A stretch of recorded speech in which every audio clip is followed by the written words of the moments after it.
अस्सलाम वालेकुम वरहमतुल्लाहि वबरकातुहू। मुंबई उर्दू प्राइमरी स्कूल जमात सुवम। मज़मून माहौल का मुताला। आइए देखते हैं आज के सबक का वीडियो। कैसे हो प्यारे बच्चों, हम पढ़ रहे हैं सबक नंबर 24 हमारे लिबास। पिछले पीरियड में हमने देखा कि मौसम के लिहाज से हम किस तरह अपने लिबास को चेंज करते हैं, है ना। मौसम का चक्कर किसे कहते हैं और किन महीनों में कौन से मौसम होते हैं। आज हम देखेंगे कि हमारे आसपास के लोगों के अगर हम नज़र डालते हैं तो हमें देखो ऐसे अलग अलग कपड़े पहने हुए लोग नज़र आते हैं, है ना। मौसम के लिहाज से तो हम कपड़े क्यों बदलते हैं ये हमें समझ में आ गया, लेकिन हम अपने आसपास में ऐसे अलग अलग कपड़े पहने लोगों को क्यों न दिखाई देते हैं, क्यों हमें ऐसे लोग नज़र आते हैं जो अलग अलग तरह के कपड़े पहनते। आज हम वो देखेंगे। देखो, रंग, किस्म और पेशों के मुताबिक लिबास सबके अलग अलग होते हैं। देखिए, मर्द इस तरह के कपड़े में नज़र आते हैं, औरतें जो इस तरह के कपड़े में नज़र आती है। ऐसा क्यों होता है? अपना मुल्क बहुत बड़ा है, इसलिए इलाकों के एतबार से लोगों का लिबास अलग अलग है। इलाकों के साथ साथ हमारे मुल्क में बहुत सारे मज़ाहब के लोग मानने वाले हैं। उनके मज़हब के मुताबिक भी उनके लिबास जो है अलग अलग होते हैं। जैसे क्रिश्चियन लोग जो है वो कुर्ता पैजामा पैंट शर्ट पहनते हैं, है ना। और उनके जो मस्जिदों में उनके जो इमाम होते हैं या उनके जो पादरी लोग होते हैं वो लोग इस तरह से ड्रेस पहनते हैं। उसके अलावा हिंदू लोग जो होते हैं देखो इस तरह से कुर्ता पैजामा पहनते हैं या फिर धोती पहनते हैं, नीचे कुर्ता पहनते हैं, जैकेट पहनते हैं और पगड़ी बांधते हैं या इस तरह की टोपी भी पहनते हैं। हम लोग अक्सर केरला के लोगों को देखा होगा कि इस तरह से हाफ उनका कुर्ता होता है, नीचे लुंगी होती है और साइड में वो क्या करते हैं, शिमला डालते हैं। पंजाबी लोग देखिए इस तरह से कपड़े पहनते हैं ना, कुर्ता पजामा एकदम ढीली ढीली शलवार होती है और सर पे पगड़ी होती है। उसके साथ साथ सर पे कुर्ता पैजामा हमारे मुस्लिम लोगों का भी होता है, कुर्ता पैजामा जैकेट होता है, लेकिन सर पे टोपी या इमामा पहनते हैं। गुजराती लोग अक्सर हमें इस तरह के यूनिफॉर्म में नज़र आते हैं, इस तरह के ड्रेस में नज़र आते हैं ना, कुर्ता धोती या फिर चूड़ीदार पैजामा जैकेट और ऊपर गोल टोपी। यानी मज़हब के एतबार से और इलाकों के एतबार से भी लोग क्या करते हैं, अलग अलग तरह के कपड़े पहनते हैं। मर्द जो है पैंट शर्ट के अलावा धोती, कमीज़, पैजामा, लुंगी इस्तेमाल करते हुए नज़र आते हैं। इसी तरह टोपी, कारचोबी, शिमला ये वाला, पगड़ी, अमामा इसे कहते हैं पगड़ी, अमामा भी इस्तेमाल करते हैं। औरतें और लड़कियां साड़ी, शलवार कमीज़, फ्रॉक और पैंट शर्ट भी पहनती है ना। मोस्टली मुस्लिम लोग जो क्या करते हैं, इस तरह से कुर्ता पैजामा दुपट्टा पहनते हैं या इस तरह से शरारा जैसा पहन के दुपट्टा पहनते हैं। पंजाबी औरतें भी देखो इस तरह से होती है। कुछ हिंदू औरतें इस तरह की साड़ी पहनती है, गांव की जो हिंदू औरतें होती है वो इस तरह की साड़ी पहनती है। क्रिश्चियन लोग जो है वो अक्सर फ्रॉक या फिर शॉर्ट ड्रेस पहनते हैं। यानी वो अपने अपने मज़हब के एतबार से, अपने इलाके के एतबार से अलग अलग कपड़े पहनते हैं। इसके अलावा त्यौहार तकरीब के मौके पर लोग सजते संवरते हैं। कुछ लोग अपना रिवायती लिबास पहनते हैं, कुछ लोग नुमाया नज़र आने के लिए उम्दा कपड़े पहनते हैं। तुम समझ गए होंगे कि लोग अलग अलग रंगों वाले और मुख्तलिफ़ किस्म और मुख्तलिफ़ नक्शो निगार वाले कपड़े पहनते हैं। यानी त्यौहार तकरीब में भी इंसान अलग अलग तरह के कपड़े पहनते हैं। इसी को लिबास का तनु कहा जाता है। यानी एक साथ रहते हुए भी अलग अलग कपड़े पहनना, इसे कहते हैं लिबास का तनु। क्या कहते हैं इसे? लिबास का तनु। तनु का मतलब होता है लिबास, अलग अलग मुख्तलिफ तरीके। हाँ, लिबास का तनु यानी लिबास के मुख्तलिफ तरीके। ठीक है। मौसम के मुताबिक ख़ास तौर पर कपड़े पहने जाते हैं, लेकिन कपड़े पसंद, सहूलत और पेशे के एतबार से भी तय किए जाते हैं। इसी तरह रस्म और रिवाज के मुताबिक भी तनु पाया जाता है। देखो अक्सर हम लोग हमारी शादियों में जो है हम लोग दुल्हनों को शरारा लेते हैं, है ना। अगर हम लोग हिंदू लोगों की शादियाँ देखेंगे तो वो लोग क्या करते हैं, उन लोगों को साड़ी पहनाते हैं, है ना। उन लोगों का तरीका जो रहता है वो अलग रहता है। क्रिश्चियन लोग की शादियाँ देखेंगे तो वो लोग क्या करते हैं, लंबा फ्रॉक पहनाते हैं वाइट कलर का। यानी रस्म और रिवाज के हिसाब से भी कपड़ों में क्या होता है, तनु पाया जाता है, यानी अलग अलग किस्म पाए जाते हैं। इसी तरह देखो बच्चों, आप लोग स्कूल में यूनिफॉर्म पहन के आते हैं ना, आप सब लोगों का यूनिफॉर्म क्या है, एक जैसा होता है, इसलिए आप लोग सब एक जैसे नज़र आते हैं। अभी हम लोग एक मोहल्ले में रहते, कि हमारे मोहल्ले के सब बच्चे एक ही स्कूल में जाते हैं? नहीं ना, हम लोग के मोहल्ले के बच्चे जो वो अलग अलग स्कूलों में जाते। हम उनका यूनिफॉर्म देखकर ही समझ जाते हैं कि वो बच्चे किस स्कूल में जा रहे हैं। अगर ग्रीन और लाइट ग्रीन कुर्ता है, लाइट ग्रीन शर्ट है और डार्क ग्रीन पैंट है, तो हम लोग बोलते हैं नहीं, ये ऑस्कर स्कूल में बच्चा जाता है। अगर लाइनिंग वाला वाइट कलर का ब्लू लाइनिंग वाला शर्ट है और नीचे गहरा नीला कलर की पैंट है, तो हम बोलते हैं ये BMC में है, ये कामा रोड में जाता है। अगर ब्लू चेक्स वाले ड्रेस है तो हम कहते हैं कि हाँ, ये बच्चा जो है ये हमारी स्कूल में पढ़ता है।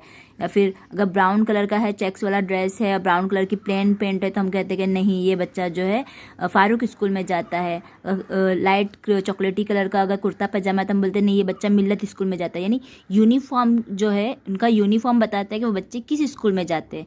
जिस तरह स्कूलों के अलग अलग यूनिफॉर्म होते हैं, उसी तरह अलग अलग पेशों के भी अलग अलग यूनिफॉर्म होते हैं। इस किस्म के अलग अलग पेशों की वर्दियों के बारे में अब हम मालूमात हासिल करेंगे।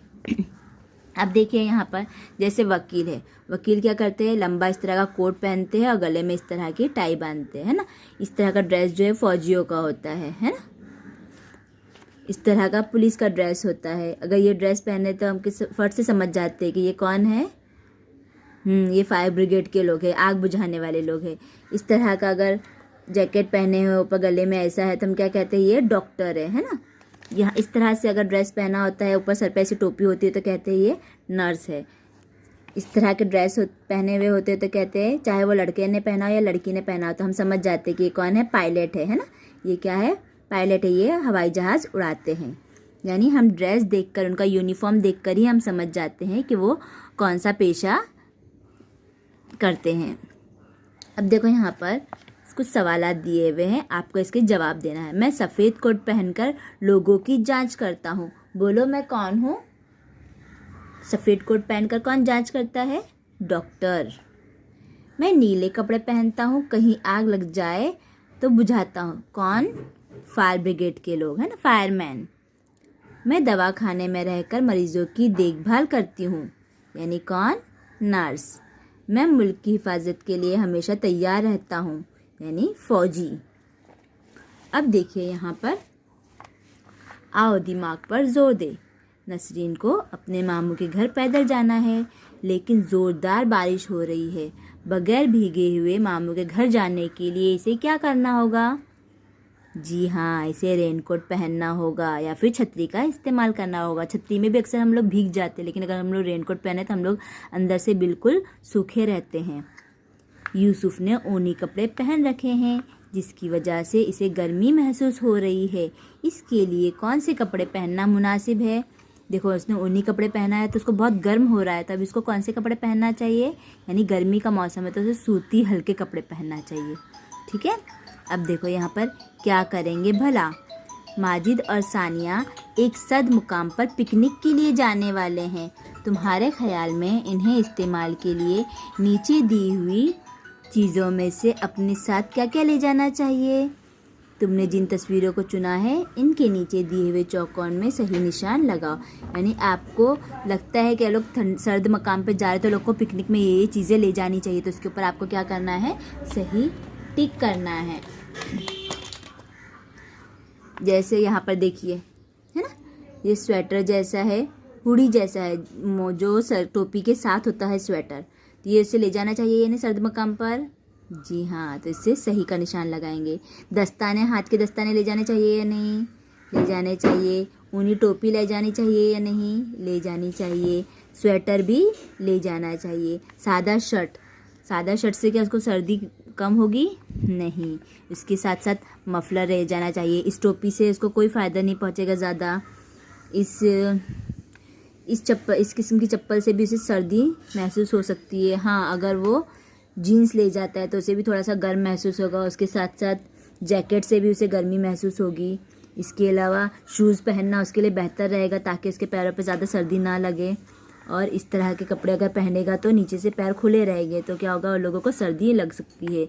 इस तरह के कुर्ती से भी उन लोगों को सर्दी लग सकती है, इसलिए उन लोगों को सिर्फ इन चीज़ों को ही ले जाना है। ठीक है, इस तरह से आपको भी आपकी बुक में क्या करना है, तस्वीरों पे टिक करना है और मुझे उसका फ़ोटो भेजना है। क्या तुम्हें मालूम है, फौजियों की वर्दी कुदरती माहौल के मुताबिक हुआ करती है। ऐसा इसलिए किया जाता है ताकि दुश्मन फ़ौज को आसानी से मालूम ना हो सके। रेगिस्तान में खाकी कपड़े, जंगलात के इलाकों में हरे भरे और हिमालय जैसे बर्फ़ानी इलाकों में वो सफ़ेद वर्दी इस्तेमाल करते हैं। ये आपको ज़हनशीन करना है, ध्यान में रखना है, बिल्कुल भूलेंगे नहीं आप लोग। अगर फ़ौजी लोग रेगिस्तानी इलाके में तो वो खाकी कपड़े पहनते हैं, रेगिस्तान के रेत के कलर के जैसी। अगर जंगलात में है तो वो हरे भरे, जिस तरह आपको तस्वीर में नज़र आया ना, हरे भरे चट्टे पट्टे वाले इस तरह का ड्रेस पहनते हैं। और अगर वो हिमालय की जगह पर है, बर्फ़ानी इलाकों में है, तो वो सफ़ेद किस्म की मोटी वर्दी पहनते हैं। हमने क्या सीखा, मौसम के मुताबिक लिबास में तब्दीली करना पड़ती है। पसंद, पेशे और रस्म व रिवाज के मुताबिक कपड़े अलग अलग किस्म के होते हैं। कपड़े की इन अलग अलग किस्म को कहते हैं लिबास में तनु।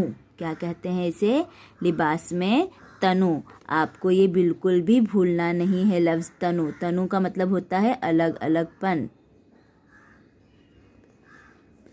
लिबास में तनु।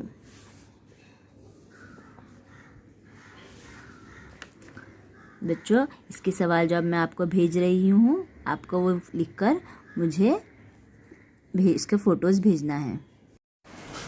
जज़ाकल्लाहु खैर।